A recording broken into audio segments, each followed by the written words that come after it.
Payment लेना था मेरा खुद का, एक 2,90,000 रुपये का और एक 90,000 रुपये का, कुल मिला के 3,80,000 रुपये के समथिंग मुझे वहाँ से लेना है नगर पालिका से। ये सर डीजल पेट्रोल और ऑयल का यहाँ से क्रिय किया जाता था। हाँ, उसका भुगतान अभी तक नहीं हुआ है। ये 2021 का है। ये 28/10/2021 का बिल है।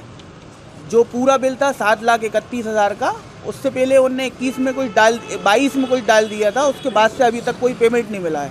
क्या बोलते हैं आपसे, क्या बोलते हैं सर? इससे पहले एक अधिकारी आए थे इनके, शायद इंस्पेक्टर थे वो, एसआई जो भी हो, वो आए थे कि लगे इसको आप एडजस्ट करवा दीजिए। मैंने कहा सर बिल्कुल कर लीजिए। और मैडम, मैंने सीएम हेल्पलाइन पे भी ये कंप्लेंट की थी। मैडम ने मुझसे कहा कि वापस ले लो आप, मैं पेमेंट करा देंगे। आज तक वो पेमेंट नहीं हुआ। आपका 3 लाख रुपए बकाया बता दिए। मेरा 3 लाख जी, मुझे 4 लाख लेना है और उनका 298 कुछ वो बता रहे हैं।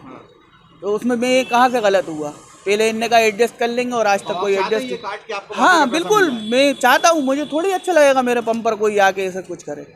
शहरी क्षेत्र के अभी हमने प्रत्येक वार्ड से लगभग 25 बड़े बकायेदारों की सूची निकाली है, जो 30,000 से ऊपर के बकायेदार हैं। और इन्हीं को देखते हुए हमने पहले भी कई बार इन्हें नोटिस भी जारी किए, लेकिन इनके द्वारा कुछ ना कुछ कारण बता के पैसा जमा नहीं किया गया था। ख़ास तौर से हमें, जो सर ने बताया, किराएदार वाली समस्या ज़्यादा आती है, क्योंकि जिनकी बिल्डिंग्स हैं वो कहीं और रहने लगे हैं और उन्होंने किराए से बिल्डिंग्स दे दी हैं। और किराएदारों का कहना होता है कि हम तो किराए से रह रहे हैं, हम टैक्स नहीं देंगे। उससे हमारा बहुत ज़्यादा रेवेन्यू लॉस हो रहा है। अभी हमारा लगभग 5 करोड़ बकाया है और हमें ये पूरा वसूलना है और हम सभी मिलकर इसके लिए प्रयासरत हैं। क्या क्या काम प्रभावित होते हैं आपके पास संपत्ति कर समय पर नहीं आता? नगर पालिका क्योंकि स्वायत्त निकाय है और उसमें स्वयं की ही जो निधि होती है उसे जुटाना होता है। जैसे कि टैक्सेस होते हैं या वाटर फीस होती हैं या विकास शुल्क है या जो भी हमारे दुकान का किराया है, इन्हीं चीज़ों से ही हमारी सैलरी भी होती है और इन्हीं से शहर के रोड, नाली और ये जो पब्लिक डिमांड करती है वो सभी काम होते हैं। प्रतिदिन जो मोटर ख़राब हो जाती हैं या पाइपलाइन डलना है, ऐसी छोटी छोटी चीज़ें, या मच्छर मारने की दवाइयाँ हैं, झाड़ू खरीदना है, बहुत बारीक सी ऐसी चीज़ें जो लोग सोचते नहीं हैं, वो सभी हम इसी प्रॉपर्टी टैक्स से खरीदते हैं। तो हमारा कहना है और जनता से आग्रह है कि आप अपना टैक्स समय से भरें। हम आपके पास जो वार्ड प्रभारी पहुंचा रहे हैं, लाइनमैन पहुंचा रहे हैं, उनको इज्जत से बात करके जितना दे सकें आप उतना दीजिए, अपना सहयोग दीजिए। ये जो बहुत बड़े बकायेदार हैं, जिनका 1 लाख 2 लाख कई सालों से उन्होंने पैसा जमा नहीं किया है, उनको सूचित किया जा रहा है। क्योंकि कई बार सामान्य तौर पर नोटिस देने पर उनकी तरफ से कोई भी कार्रवाई नहीं की गई, किसी भी प्रकार से आकर के कोई भी जो उनका प्रॉपर्टी टैक्स का भुगतान है उसको नहीं किया गया।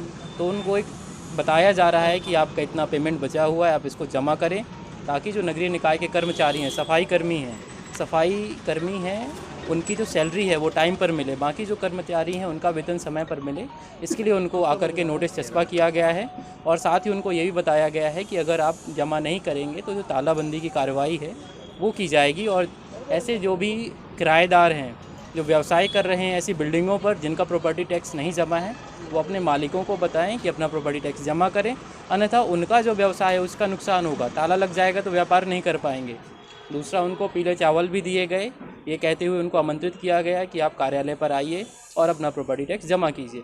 सर, ऐसा कितना बकाया होगा? जैसे इस प्रांगण पर हैं हम लोग, यहाँ पर देखिए 2,98,000 है। ये कोई छोटी रकम नहीं है, ये एक व्यक्ति का इस एक प्रांगण का इतना प्रॉपर्टी टैक्स है। इस तरह के बहुत सारे हैं देनदार, 1 लाख से ज़्यादा हैं, बहुत सारा अमाउंट बचा हुआ है।